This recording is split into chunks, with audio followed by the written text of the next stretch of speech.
These days, as we explore possible solutions to the recycling of trauma and the consequences of it for our mental and physical well-being, as we explore that, I've been going over my notes, and this is a collection of my notes over the years.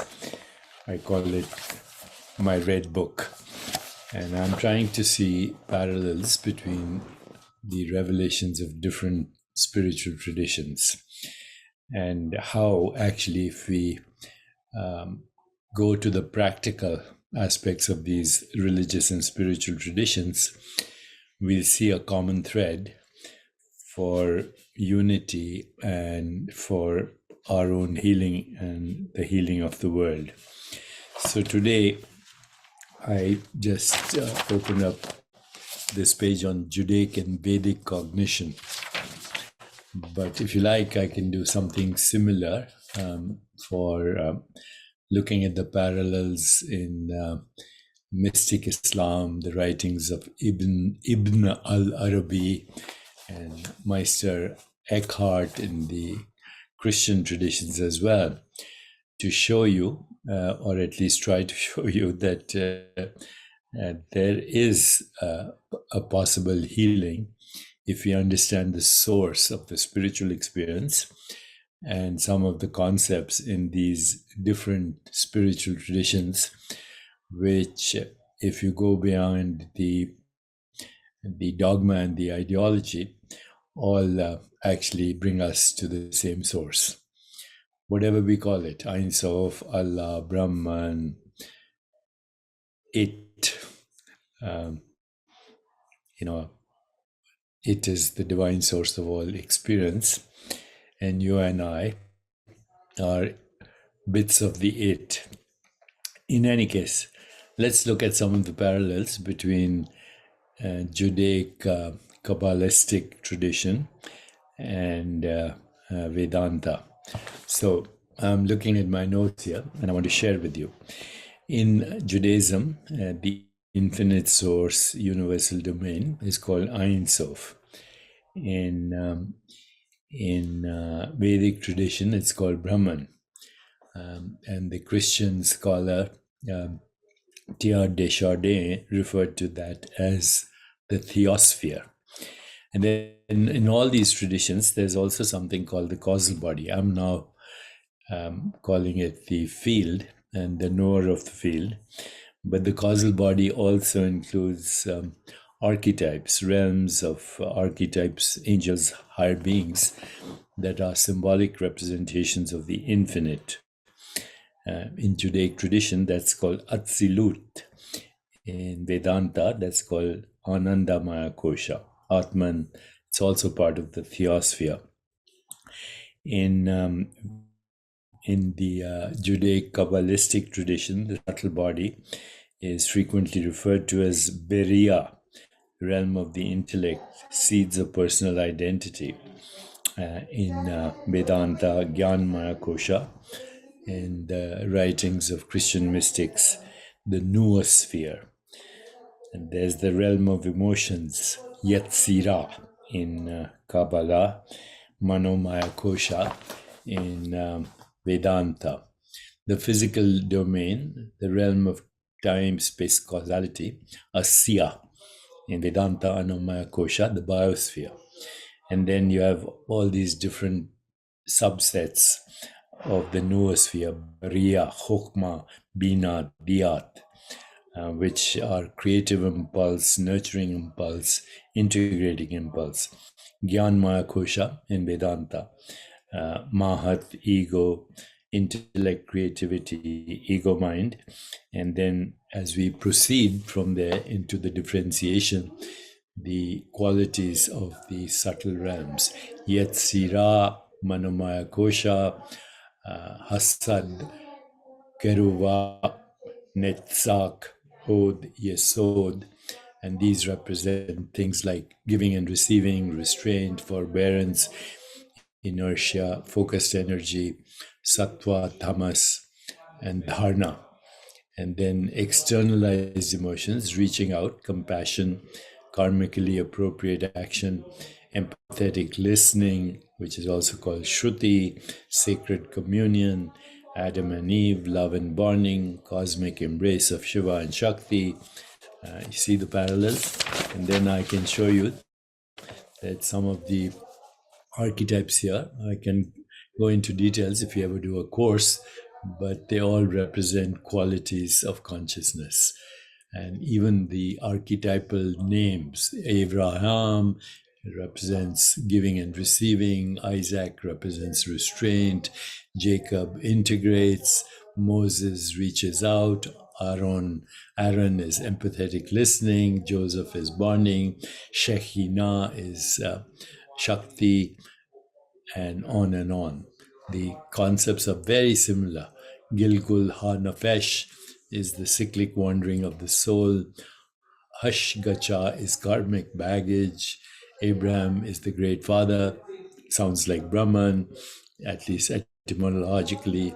Ram, elevated being. Ram is the incarnation of Vishnu in Vedanta, and on and on. There's lots of details here, and the same kinds of insights come to us from the writings of Ibn al-Arabi and Meister Eckhart. And there is no reason for us to fight over the interpretations if we have the authentic experience. Ibn al-Arabi, also known as Muhyiddin Ibn Arabi, he was an Andalusian Muslim scholar, mystic, poet, and philosopher. And he's considered one of the most important and influential figures in Islamic history.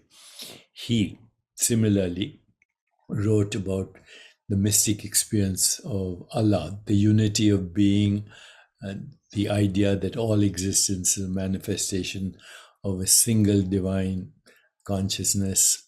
He mentioned the perfect human being, the idea that the human being is a microcosm of the universe, and that we have the potential to achieve that knowledge of the divine and the union with the divine. He also spoke of the journey of the soul, the idea that the soul undergoes a series of spiritual stages on its journey back to God. Similarly, if you look at Meister Eckhart, around the same time as Ibn al-Arabi, 1260 to 1326, a German Catholic theologian, philosopher, mystic, considered one of the most important figures in Western mysticism, and his teachings have a profound influence on both Christian and non-Christian thinkers. Eckhart proposed that we are also, in my metaphorical words, the bit of the it, a piece of the divine, a shattered soul of the divine consciousness. He said, the eye through which I see God is the same eye through which God sees me. My eye and God's eye are one eye, one seeing and knowing, one love. The soul is as wide as God. God is not this or that. God is beyond all names and concepts. So, yeah, look at these great teachers from all these great traditions. And if we follow experientially the path that they followed, I think we have hope for a more peaceful, just, sustainable, healthier, and joyful world. So once again, I thank you for becoming certified teachers of the soul of leadership, certified peace facilitators, and peace ambassadors.